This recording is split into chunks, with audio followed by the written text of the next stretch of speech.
അസ്സലാമു അലൈക്കും വറഹ്മത്തുള്ളാഹി തആല വബറകാതുഹു. രാജ്യത്തിൻ്റെ 78ാമത് സ്വാതന്ത്ര്യദിന സന്തോഷത്തിൻ്റെ ഭാഗമായാണ് നമ്മളിവിടെ സംഗമിച്ചത്. എല്ലാ വർഷവും സ്വാതന്ത്ര്യദിനത്തിലും റിപ്പബ്ലിക് ദിനത്തിലുമൊക്കെ നമ്മളിതുപോലെ ഒത്തിരിക്കുകയും ഇന്ത്യ മഹാരാജ്യത്തിൻ്റെ ഗതകാലങ്ങളെ അനുസ്മരിച്ച് വർത്തമാനത്തെയോർത്ത് വ്യാകുലപ്പെട്ട് ഭാവിയെക്കുറിച്ചുള്ള ശുഭപ്രതീക്ഷകൾ പങ്കുവെച്ച് പിരിയുകയും ചെയ്യാറുണ്ട്. ഈ സ്വാതന്ത്ര്യദിനത്തിൽ സ്വാതന്ത്ര്യത്തിൻ്റെ സന്തോഷവും സന്ദേശവും പങ്കുവെക്കുമ്പോൾ ഈ രാജ്യം നിലനിൽക്കുന്ന അടിസ്ഥാന ജനായത്ത അടിസ്ഥാന രാഷ്ട്രമീമാംസാ തത്വങ്ങളിൽ പ്രധാനപ്പെട്ട ഫെഡറലിസത്തെ അതിൻ്റെ വർത്തമാനകാല യാഥാർത്ഥ്യങ്ങളിൽ നിന്ന് വീക്ഷിക്കാനാണ് നാം ശ്രമിക്കുന്നത്. ഇന്ത്യ ഒരു ഫെഡറൽ റിപ്പബ്ലിക് ആണെന്നത് നമുക്കറിയാം. ഫെഡറേഷൻ എന്ന വാക്ക് നമ്മുടെ കോൺസ്റ്റിറ്റ്യൂഷൻ ഉപയോഗിച്ചിട്ടില്ല എങ്കിൽ പോലും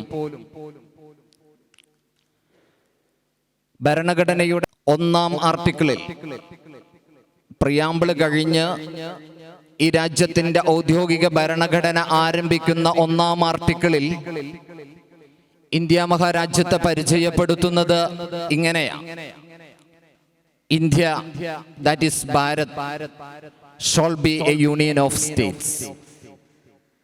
യൂണിയൻ ഓഫ് സ്റ്റേറ്റ്സ് എന്നാണ് ഈ രാജ്യത്തിന്റെ കോൺസ്റ്റിറ്റ്യൂഷൻ പരിചയപ്പെടുത്തുന്നത്, ഫെഡറേഷൻ എന്നല്ല.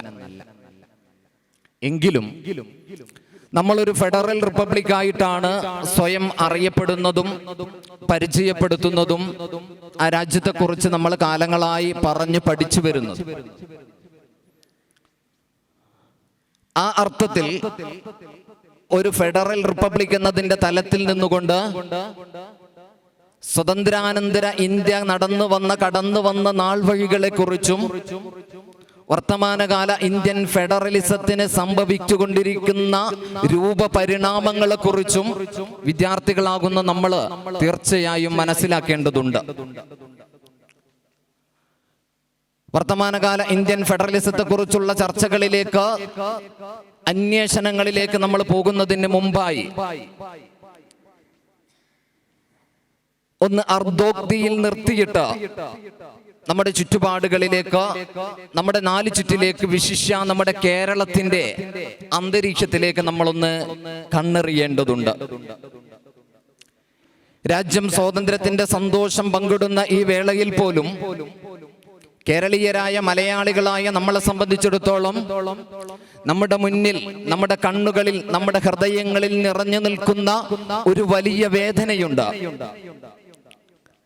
വയനാടിന്റെ താഴ്വാരങ്ങളിൽ ഒലിച്ചുപോയ നൂറുകണക്കിന് നിസ്സഹായ ജീവിതങ്ങളെ കുറിച്ചുള്ള ആ ഒരു സങ്കടം, അവരെ ഓർത്തുള്ള ഒരു വേദന നമ്മുടെയൊക്കെ ഹൃദയങ്ങളിലുണ്ട്.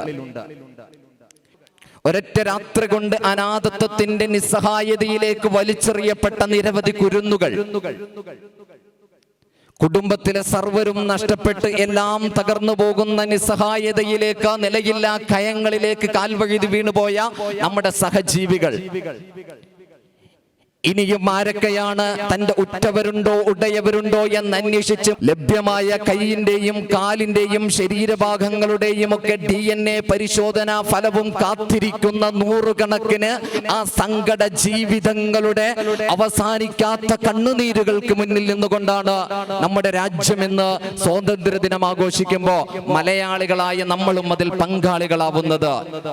ലോകം മുഴുവൻ ശ്രദ്ധിക്കുന്ന ഒരു വലിയ ദുരന്തമായിട്ടുകൂടെ നിസ്സഹായരായി പോയ, നിസ്സംഗരായി പോയ, ആലംബഹീനരായി പോയ, അനാഥരായി പോയ, പതിതരായി പോയ ആ പാവപ്പെട്ട ജീവിതങ്ങളെ ചേർത്ത് പിടിക്കാൻ ലോകത്തിന്റെ വിവിധ ഭാഗങ്ങളിൽ നിന്ന് പരശതം സുമനസ്സുകളുടെ സഹായഹസ്തങ്ങള്, മാനവികതയുടെ കരങ്ങൾ നീണ്ടുവരുന്ന ഈ നിമിഷത്തിൽ പോലും ഇന്ത്യ മഹാരാജ്യത്തിന്റെ ഉത്തരവാദപ്പെട്ട സംവിധാനങ്ങളുടെ അകത്തളങ്ങളിൽ നിന്ന് ഔദ്യോഗികമായി ഇന്ന് വരെ ഈ രാജ്യമിതാ നിങ്ങളുടെ സങ്കടങ്ങൾക്ക് പരിഹാരമായിട്ട്, നിങ്ങളുടെ നഷ്ടങ്ങൾക്ക് പരിഹാരമായിട്ട് ദുരിതാശ്വാസ നിധിയിലേക്ക് ഇത്ര കോടി പങ്കുവെക്കുന്നു എന്ന് പറയാൻ, ആ സങ്കട ജനതയുടെ വേദനകളോട് ഐക്യപ്പെടാൻ, അവരുടെ മനസ്സുകൾക്ക് സാന്ത്വനമേകാൻ സന്മനസ് കാണിക്കാത്ത ഒരു സാഹചര്യത്തിലാണ് ഈ രാജ്യത്തിന്റെ ഫെഡറൽ ആകുലതകളെ കുറിച്ച്, ജനാധിപത്യ ഇന്ത്യയുടെ ഫെഡറൽ വ്യാകുലതകളെ കുറിച്ച് നമ്മൾ സംസാരിക്കുന്നത്. ഈ രാജ്യം കേരളീയന്റേതു കൂടെയാണ്. ഈ രാജ്യം ബീഹാറിന്റേതോ, ഈ രാജ്യം ആന്ധ്രയുടേതോ, ഈ രാജ്യം രാജസ്ഥാനിന്റെയോ, ഈ രാജ്യം ഉത്തരാഖണ്ഡിന്റെയോ, ഈ രാജ്യം ഹിമാചലിന്റെയോ മാത്രമല്ല, ഈ രാജ്യം സൗത്ത് ഇന്ത്യയുടേതു കൂടെയാണ്. ഈ രാജ്യം മലയാളിയുടേതാണ്, ഈ രാജ്യം തമിഴിന്റേതാണ്, ഈ രാജ്യം കന്നഡക്കാരന്റേതാണ്. ഒരുപാട് ഭാഷകൾ സംസാരിക്കുന്ന, വൈവിധ്യങ്ങളെ പുണർന്നു നിൽക്കുന്ന ശതകോടി മനുഷ്യരുടെ രാജ്യമാണ് ഇന്ത്യ മഹാരാജ്യം. ആ ഒരു വികാരമാണ്, ആ ഒരു വിചാരമാണ് ഇന്ത്യൻ ഫെഡറലിസത്തിന്റെ അന്തസത്ത എന്ന് പറയുന്നത്.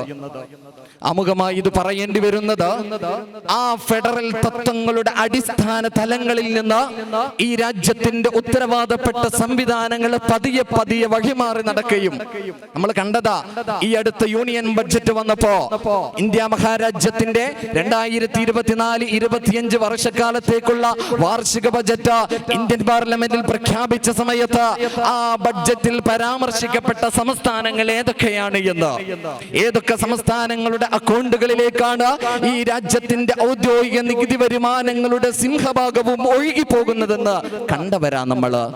കേരളം സമർപ്പിച്ച 24,000 കോടി രൂപയുടെ പദ്ധതി, ആ പദ്ധതി തിരിഞ്ഞു നോക്കിയില്ലെന്ന് മാത്രമല്ല, കേരളം കരഞ്ഞു വിളിച്ച് നിരന്തരം ആവശ്യപ്പെട്ടുകൊണ്ടിരുന്ന ഒരു വിഷയവും പരിഗണിച്ചില്ല. അതിനപ്പുറം തമിഴ്നാടിന്റെയും കർണാടകയുടെയും ആന്ധ്ര ഒഴിച്ചുള്ള ദക്ഷിണേന്ത്യൻ സംസ്ഥാനങ്ങളുടെയൊക്കെ ആവശ്യങ്ങൾക്ക് മുന്നിൽ കേന്ദ്ര ബജറ്റ് വാതിലുകൾ തുറന്നില്ല. നമ്മുടെ ധനകാര്യമന്ത്രി ആ സംസ്ഥാനങ്ങളെ പരിഗണിച്ചില്ല.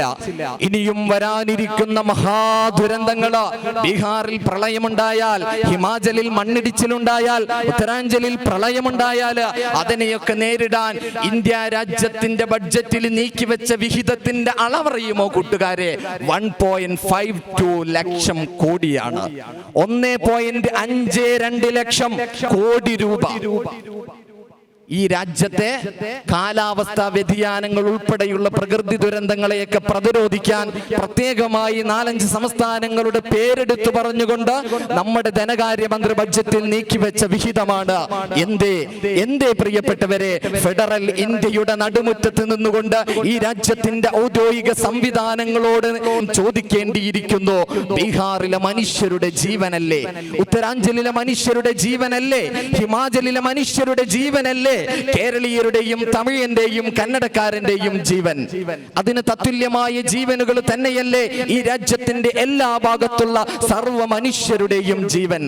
എല്ലാ ജീവനുകളെയും ഭാഷാ വ്യതിരക്തതകൾക്കപ്പുറം, ഭൂമിശാസ്ത്രപരമായ അളവുകോലുകൾക്കും അതിരുകൾക്കും അപ്പുറം ഒരുപോലെ സംവിധാനിക്കേണ്ട, ഒരുപോലെ പരിഗണിക്കേണ്ട ഒരു സെൻട്രലൈസ്ഡ് യൂണിയൻ ഭരണകൂടം എന്തുകൊണ്ട് രാജ്യത്തിന്റെ ചില ഭാഗങ്ങളെ, ചില സംസ്ഥാനങ്ങളെ, ചില പ്രദേശങ്ങളെ, ചില ഭാഷക്കാരെ, ചില മേഖലകളെ അവഗണിക്കുന്നു?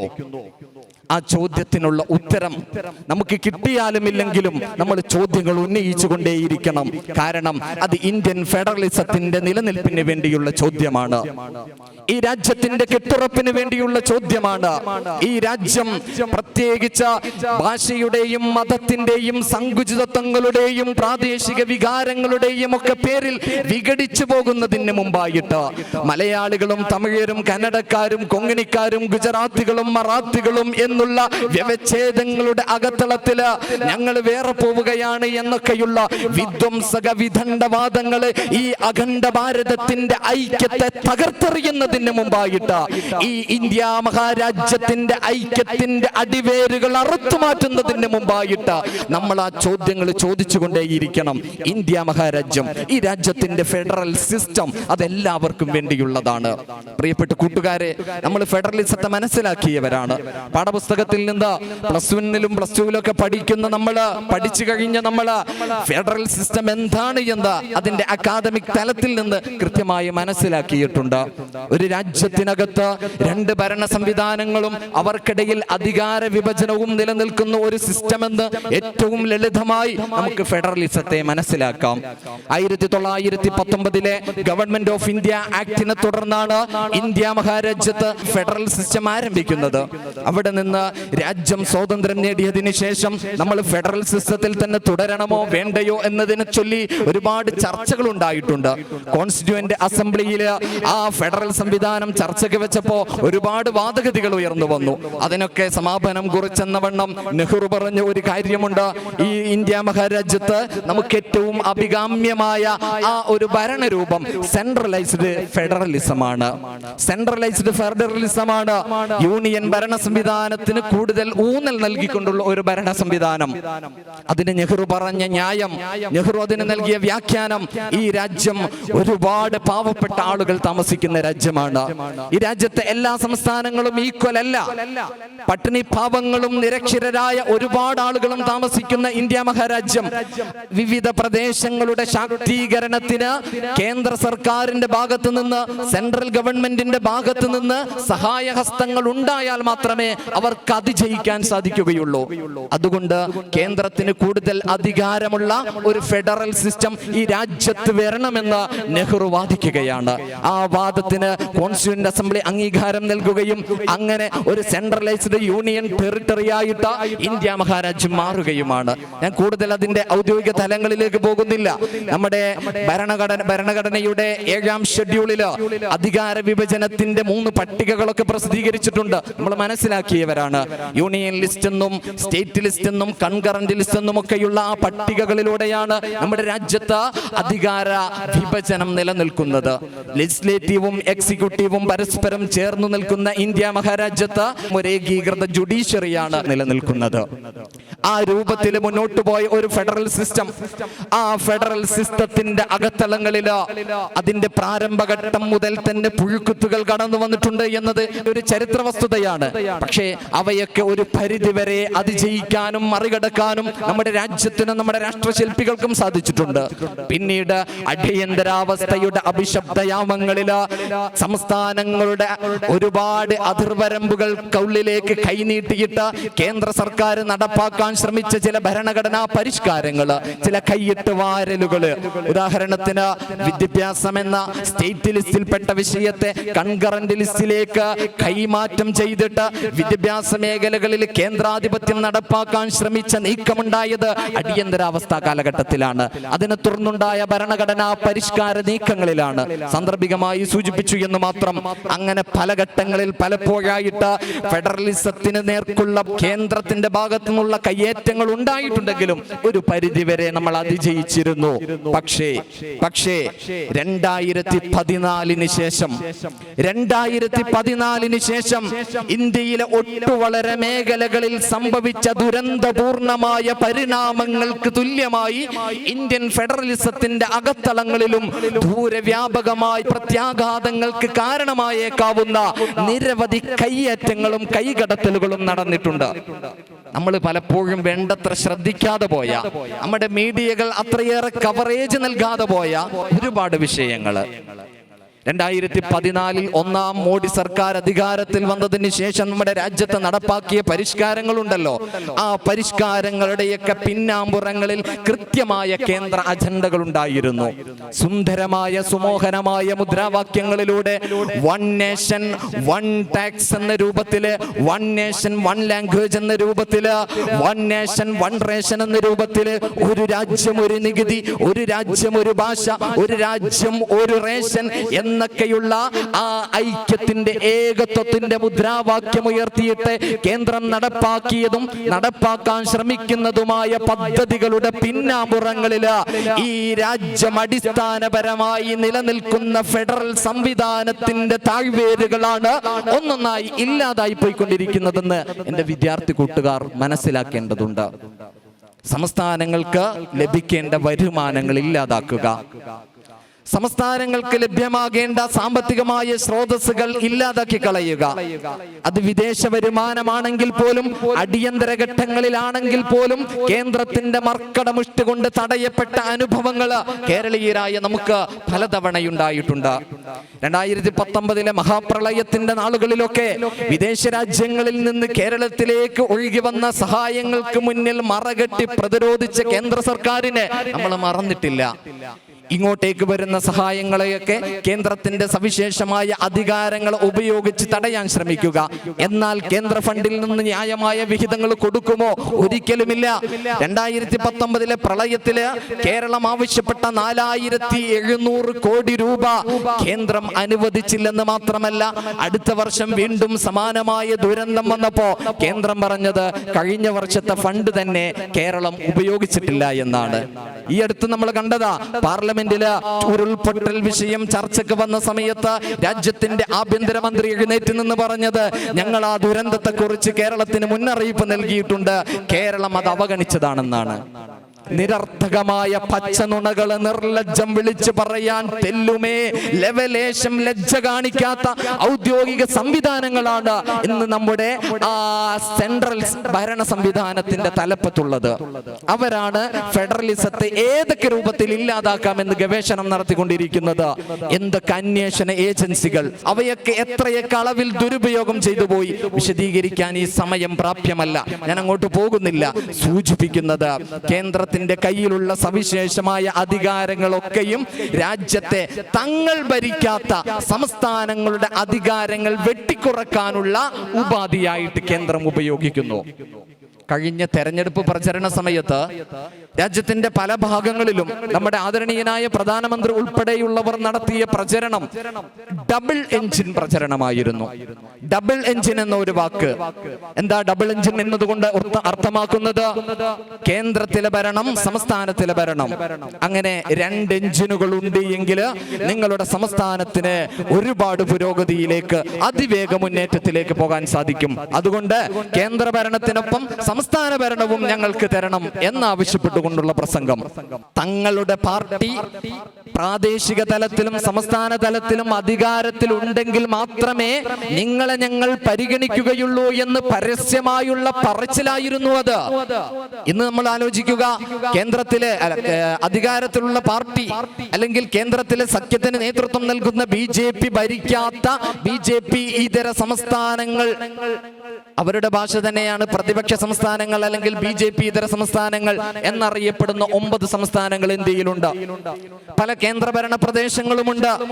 ആ കേന്ദ്രഭരണ പ്രദേശങ്ങളിലേക്കും BJP ഇതര സഖ്യകക്ഷി ഇതര സംസ്ഥാനങ്ങൾ ഭരിക്കുന്ന പ്രദേശങ്ങളിലേക്കും കേന്ദ്രത്തിന്റെ ഭാഗത്ത് നിന്ന് അനിവാര്യ ഘട്ടങ്ങളിൽ പോലും സഹായങ്ങൾ കിട്ടുന്നില്ല എന്നല്ല, അവരുടെ അധികാര പരിധിയിലേക്ക് പുതിയ പുതിയ നിയമനിർമ്മാണങ്ങളിലൂടെ കടന്നു ചെല്ലാനാണ് ശ്രമിക്കുന്നത്.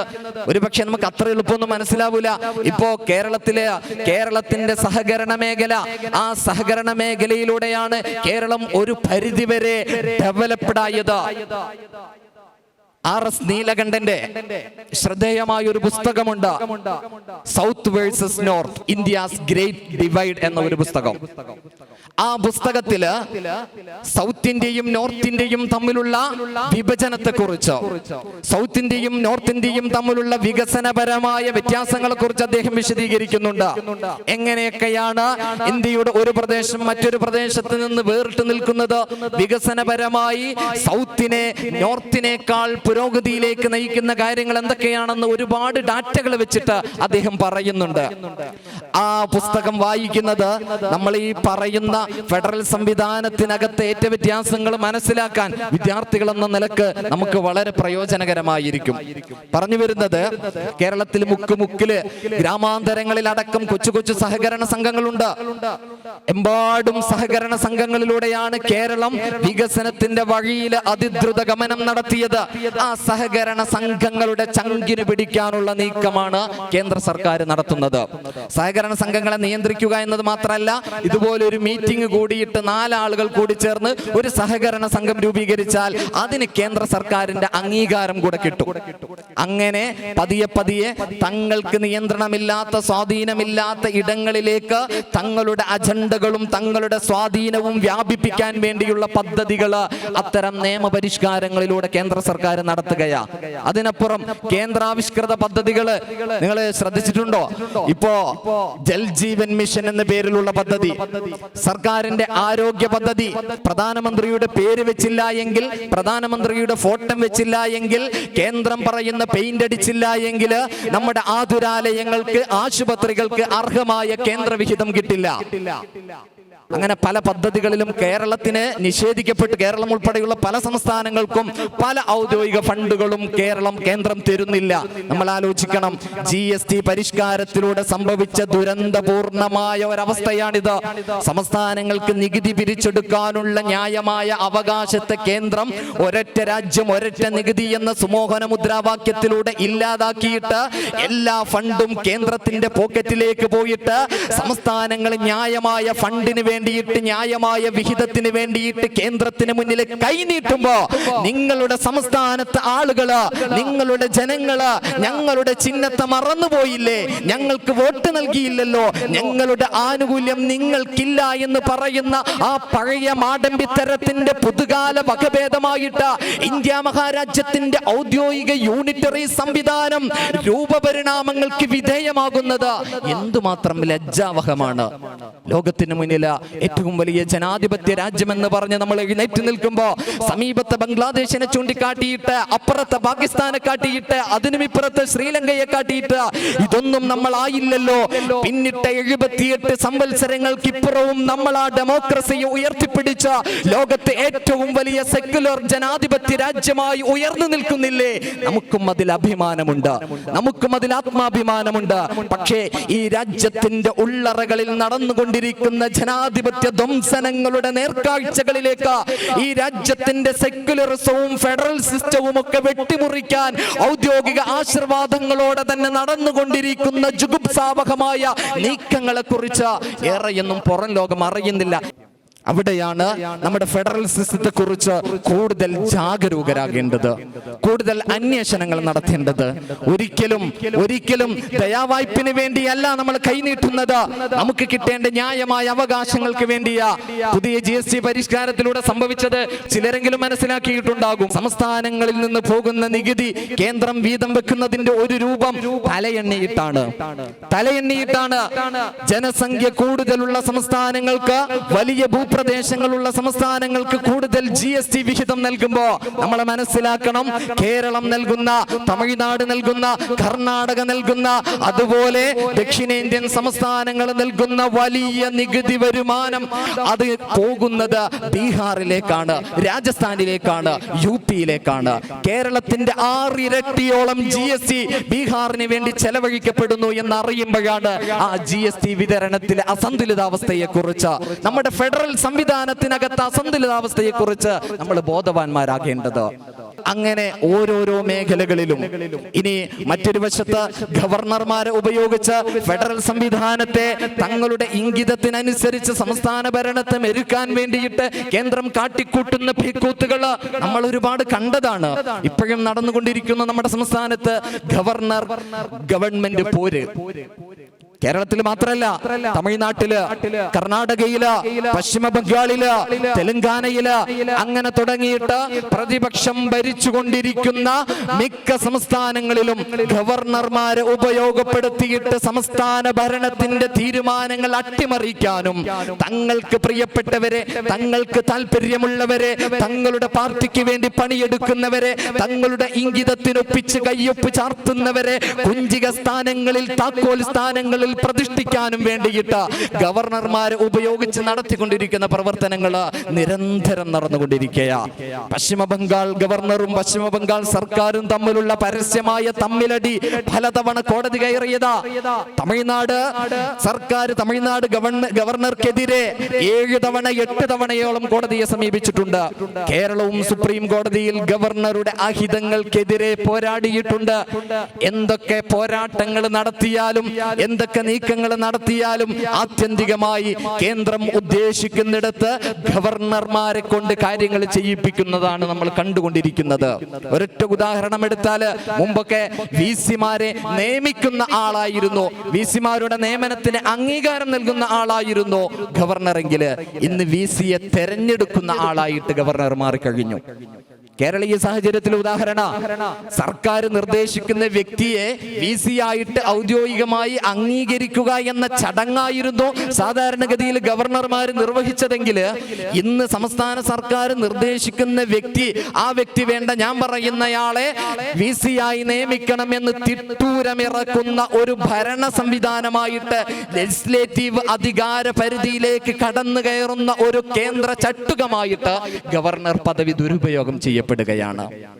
ഇങ്ങനെ ഫെഡറലിസത്തിനകത്തേക്ക് സാമ്പത്തികമായി, അധികാരപരമായി, രാഷ്ട്രീയപരമായിട്ടൊക്കെ പരകായ പ്രവേശം നടത്തിക്കൊണ്ടിരിക്കുന്ന കേന്ദ്ര ഭരണ സംവിധാനങ്ങൾ നമ്മുടെ ഫെഡറൽ സംവിധാനത്തെ തന്നെ അനധിവിദൂരമല്ലാത്ത ഭാവിയിൽ തകർത്ത് കളയുമെന്ന് പറഞ്ഞാൽ അതിലൊരിക്കലും അതിശയോക്തിയില്ല. അത് ആലങ്കാരികമായി പറഞ്ഞു പോകുന്നതുമല്ല. ഈ രാജ്യത്തെ പ്രതിപക്ഷത്തിന്, ഈ രാജ്യത്തെ പ്രതിപക്ഷങ്ങൾ ഭരിക്കുന്ന സംസ്ഥാനങ്ങൾക്ക് ഒരുമിച്ച് നിൽക്കാനും ആ ന്യായത്തിന്റെ പക്ഷത്ത് ഈ രാജ്യത്തെ ഔദ്യോഗിക ജുഡീഷ്യൽ സിസ്റ്റത്തിന് നിലനിൽക്കാനും സാധിക്കാത്ത പക്ഷം ഈ രാജ്യത്തിന്റെ ഫെഡറൽ സിസ്റ്റം തീർച്ചയായും തകർക്കപ്പെടുക തന്നെ ചെയ്യും. നമ്മൾ കണ്ടതാണ്. ഒരിക്കലും തകർക്കപ്പെടില്ല എന്ന് കരുതിയ ജനായത്ത മൂല്യങ്ങൾ ഈ രാജ്യത്തിന്റെ തെരുവോരങ്ങളിൽ പരസ്യമായി കുഴിച്ചു മൂടപ്പെടുന്നത്, ഈ രാജ്യത്തിന്റെ മുക്കുമൂലകളിൽ പരസ്യമായി കത്തിയമരുന്നത്, ഈ രാജ്യത്തിന്റെ പ്രധാനപ്പെട്ട ഇടങ്ങളിൽ പരസ്യമായി തച്ചു തകർക്കപ്പെടുന്നത് നമ്മൾ കണ്ടവരാണ്. ഈ സ്വാതന്ത്ര്യ ദിനത്തിന്റെ ആസൂത്രണ പദ്ധതിയായിട്ട് ഇന്ത്യ 2047 എന്ന ആ ഒരു പ്രഖ്യാപനം നമ്മുടെ പ്രധാനമന്ത്രി നടത്തുകയുണ്ടായി. സ്വാതന്ത്ര്യദിന പ്രഭാഷണത്തില് 2047 ഫോക്കസ് ചെയ്തുകൊണ്ട് സ്വാതന്ത്ര്യം നേടി 1 നൂറ്റാണ്ടിലെത്തുമ്പോ നമ്മുടെ രാജ്യം സാധ്യമാക്കേണ്ട, നേടിയെടുക്കേണ്ട നേട്ടങ്ങളെ കുറിച്ചുള്ള പദ്ധതി എന്ന നിലക്ക് കേന്ദ്രം പദ്ധതികൾ ആവിഷ്കരിക്കുമ്പോ തീർച്ചയാണ് അതിലൊരിടത്തും ഫെഡറൽ ശാക്തീകരണത്തിന്റെ അനുരണനങ്ങൾ ഉണ്ടാവില്ല എന്ന് മാത്രമല്ല, കേവലമായ ആ ഫെഡറൽ സിസ്റ്റത്തിന്റെ പൊള്ളയായ അകത്തളങ്ങളില് കേവലം വാചികമായി ഒതുക്കപ്പെടുന്ന ഒരു പദകീയ സംജ്ഞയായിട്ട് ഈ രാജ്യത്തെ ഫെഡറലിസം മാറിത്തീരാനുള്ള സാധ്യത കൂടുതലാണ്. നമ്മൾ അനുവദിക്കാൻ പാടില്ല. ഈ രാജ്യത്തിന്റെ ഫെഡറൽ മൂല്യങ്ങള്, ഈ രാജ്യത്തിന്റെ ഭരണഘടനാ മൂല്യങ്ങൾ സംരക്ഷിക്കപ്പെടേണ്ടതുണ്ട്. അത് ഈ രാജ്യത്തെ സംരക്ഷിക്കാനുള്ള നീക്കമാണ്. ഈ സ്വാതന്ത്ര്യ ദിനത്തിന്റെ സന്ദേശമായിട്ട്, ഈ സ്വാതന്ത്ര്യ ദിനത്തിന്റെ പ്രതിജ്ഞയായിട്ട് നമ്മൾ ഏറ്റെടുക്കേണ്ടത് നമ്മുടെ പ്രഭിത മഹത്തുക്കള് എത്രയൊക്കെ ജീവാർപ്പണം നടത്തി നേടിയെടുത്ത സ്വാതന്ത്ര്യമാണോ നമ്മുടേത്, ആ സ്വാതന്ത്ര്യത്തെ സ്വന്തം ജീവൻ കൊടുത്തും ത്യാഗങ്ങൾ സഹിച്ചും നിലനിർത്താൻ നമ്മളും തയ്യാറാവേണ്ടതുണ്ട്. സ്വാതന്ത്ര്യത്തെ നിലനിർത്തുക എന്ന് പറയുമ്പോൾ സ്വാതന്ത്ര്യം വിഭാവനം ചെയ്യുന്ന മൂല്യങ്ങളെ കൂടി നിലനിർത്തുക എന്നതാണ്. ജനാധിപത്യത്തെ നിലനിർത്തുക എന്നതാണ്, സെക്യുലറിസത്തെ നിലനിർത്തുക എന്നതാണ്, ഫെഡറലിസത്തെ നിലനിർത്തുക എന്നതാണ്. ഇന്ത്യൻ ഭരണഘടന അതിന്റെ ആമുഖത്തിൽ പ്രിയാമ്പിളിൽ പരിചയപ്പെടുത്തുന്ന സകലമാന മൂല്യങ്ങളെയും ശാക്തീകരിക്കുക എന്നതാണ്. ആ ഒരു ദൗത്യം, ധർമ്മം വിദ്യാർത്ഥികളാകുന്ന നമ്മളും ഏറ്റെടുക്കേണ്ടതുണ്ട്. ഈ രാജ്യത്തെ കേവലമായ അവകാശവാദങ്ങളുമായി കടന്നു വരുന്ന ഈ രാജ്യത്തിന്റെ പുനർനിർമ്മാണത്തിലോ ഈ രാജ്യത്തിന്റെ സ്വാതന്ത്ര്യത്തിലോ ഒട്ടുമേ പങ്കാളിത്തമില്ലാതെ കാഴ്ചക്കാരായി നിന്ന ഒരു ജനവിഭാഗം അവരെന്ന അധികാരത്തിന്റെ ഔന്നത്യം ബൗദ്ധങ്ങളിൽ ഇരുന്നു കൊണ്ട് സർവവും വെട്ടിപ്പിടിക്കാനുള്ള ആസൂത്രിത നീക്കങ്ങൾ നടത്തുമ്പോ രാഹുൽ ഗാന്ധി കഴിഞ്ഞ ദിവസം പാർലമെന്റിൽ നടത്തിയ ചക്രവ്യൂഹ പരാമർശം പോലെ ഈ രാജ്യത്തെ മൊത്തത്തില് വലിയൊരു പത്മവ്യൂഹത്തിലേക്ക് തള്ളിവിട്ടിട്ട് 5-6 ആളുകൾ കൂടി ചേർന്ന് ഈ രാജ്യത്തിന്റെ ജാതകം തീരുമാനിക്കുന്ന ദുരന്തപൂർണമായ വർത്തമാന ഇന്ത്യൻ അവസ്ഥയില് നിവർന്നു നിന്നുകൊണ്ട് ജനാധിപത്യത്തിന് വേണ്ടി പോരാടാനും ജനാധിപത്യ പോരാട്ടങ്ങൾക്ക് നേതൃത്വം നൽകുന്ന ആളുകൾക്ക് കരുത്തു പകരാനും ഒക്കെ നമ്മൾ തയ്യാറാകേണ്ടതുണ്ട് എന്ന് ഓർമ്മപ്പെടുത്തി ഞാൻ വാക്കുകൾ ചുരുക്കുകയാണ്. ഫെഡറലിസം അത് ഇന്ത്യയുടെ ആത്മാവാണ്, ഇന്ത്യൻ ഭരണഘടനയുടെ പ്രധാനപ്പെട്ട ഭാഗമാണ്. അതൊരിക്കലും ഇല്ലാതാകാൻ പാടില്ല. നമ്മുടെ രാജ്യത്തോടൊപ്പം രാജ്യം പിന്നിട്ട് 78 സംവത്സരങ്ങളിൽ സാധ്യമാക്കിയ സമാനതകളില്ലാത്ത വികസന നേട്ടങ്ങളോടൊപ്പം നമ്മുടെ രാജ്യം ലോകത്തിന് മുന്നിൽ ശിരസുയർത്തി നിൽക്കുന്ന ആത്മാഭിമാനത്തിന്റെ എല്ലാ വശങ്ങളും നമ്മുടെ ആത്മാവിലേക്ക് ആവാഹിച്ചുകൊണ്ട് ഈ രാജ്യത്തിന്റെ മുന്നോട്ടുള്ള മഹാപ്രയാണത്തില് നമുക്കും പങ്കാളികളായി പോകാം. നമുക്ക് ആശങ്കയുണ്ട്. നമുക്ക് മാത്രമുള്ള ആശങ്കയല്ല, ജനാധിപത്യ വിശ്വാസികൾക്ക് മുഴുക്കെയുള്ള ആശങ്കയാണ് നമ്മുടെ അയൽ രാജ്യങ്ങളെ ഓർത്തുള്ള ആശങ്ക. ഇന്നത്തെ പ്രസംഗത്തിൽ പ്രധാനമന്ത്രി പങ്കുവെച്ചോ നമ്മുടെ സമീപ രാജ്യത്ത് ബംഗ്ലാദേശിലൊക്കെ സംഭവിച്ചുകൊണ്ടിരിക്കുന്ന ജനാധിപത്യ ധ്വംസനങ്ങളിൽ ഈ രാജ്യത്തിനുള്ള ആകുലത, ആ ആകുലത നമ്മുടെ ഭരണകൂടങ്ങൾക്ക് മാത്രമല്ല ഈ രാജ്യത്തെ മുഴുവൻ ജനങ്ങൾക്കുമുണ്ട്. ധാക്കയുടെ തെരുവുകളില് മഹത്തായ ബംഗ്ലാ വിപ്ലവത്തിന് നേതൃത്വം നൽകിയ ഷെയ്ഖ് മുജീബുർ റഹ്മാൻ അദ്ദേഹം കൊല ചെയ്യപ്പെട്ടു എന്നതിനപ്പുറം ഈ സമീപകാല ബംഗ്ലാ കലാപകാലത്ത് ധാക്കയുടെ തെരുവുകളിൽ പലയിടങ്ങളിലും പ്രതിഷ്ഠിക്കപ്പെട്ട ആ മുജീബുർ റഹ്മാന്റെ പ്രതിമകൾ തകർക്കപ്പെട്ടു. അദ്ദേഹത്തിന്റെ തലക്ക് മുകളിൽ കയറി മൂത്രമൊഴിക്കുന്ന ബംഗ്ലാദേശുകാരുടെ ചിത്രങ്ങള്, അതിനപ്പുറം ഷെയ്ഖ് ഹസീനയുടെ അന്തപുരത്തിന്റെ അകത്തളങ്ങളിലേക്ക് ഇടിച്ചു കയറിയിട്ട് അവരുടെ അടിവസ്ത്രങ്ങൾ അടക്കമെടുത്തിട്ട് സോഷ്യൽ മീഡിയകളുടെ മുന്നിൽ നിർലജ്ജം ആഘോഷിക്കുന്ന ഒരു ജനതയുടെ ചിത്രം. പ്രിയപ്പെട്ടവരെ, നമ്മെ ഭയപ്പെടുത്തണം. നാളെ ഈ രാജ്യത്തിന്റെ തെരുവുകളില് നാളെ ഇന്ദ്രപ്രസ്ഥത്തിന്റെ ഇടവഴികളില്, നാളെ ഈ മഹാരാജ്യത്തിന്റെ നഗരപ്രാന്തങ്ങളിലൊക്കെ ആവർത്തിക്കാൻ സാധ്യതയുള്ള ജനാധിപത്യ ധ്വംസനത്തിന്റെ കൃത്യമായ നേർക്കാഴ്ചകളാണ് അയൽ രാജ്യങ്ങൾ നമുക്ക് കാണിച്ചു തരുന്നത്. ശ്രീലങ്കയിൽ സംഭവിച്ചത്, പാകിസ്ഥാനിൽ പലതവണ സംഭവിച്ചുകൊണ്ടിരിക്കുന്നത് നമ്മുടെ രാജ്യത്ത് സംഭവിക്കാൻ പാടില്ല. ഭരണകൂടം മോശമായതുകൊണ്ട് ഒരിക്കലും ഈ രാജ്യം തകരാൻ പാടില്ല. ഭരണകൂടത്തെ ചൊല്ലി ഒരിക്കലും ഈ രാജ്യത്തിന്റെ പിതാവിന്റെ തലയിൽ കയറിയിട്ട് ആരും മൂത്രമൊഴിക്കാൻ പാടില്ല. അതിന് നമ്മൾ അനുവദിക്കാൻ പാടില്ല. മൂല്യങ്ങളെ സംരക്ഷിക്കേണ്ടതുണ്ട്, മൂല്യങ്ങളെ നിലനിർത്തേണ്ടതുണ്ട്, നമ്മുടെ ഭരണഘടനയെ ശക്തിപ്പെടുത്തേണ്ടതുണ്ട്. അതിന് ഭരണഘടനാ മൂല്യങ്ങളെ മനസ്സിലാക്കുകയും കൃത്യമായി ആ ഭരണഘടനാ മൂല്യങ്ങളുടെ സംരക്ഷണോപാധികളെ കുറിച്ച് ചർച്ചകൾ സംഘടിപ്പിക്കുകയും സംവാദങ്ങളിൽ ഏർപ്പെടുകയും ചോദ്യങ്ങൾ ഉന്നയിക്കുകയും ഒക്കെ ചെയ്യണം. എല്ലാ കൂട്ടുകാർക്കും ഈ 78ാം സ്വാതന്ത്ര്യ ദിനത്തിന്റെ സർവ്വ സന്തോഷങ്ങളും പങ്കുവെച്ച് വാഹിറു ദഅ്വാന അനിൽ ഹംദുലില്ലാഹി റബ്ബിൽ ആലമീൻ. അസ്സലാമു അലൈക്കും വറഹ്മത്തുള്ളാഹി തആല വബറകാതുഹു.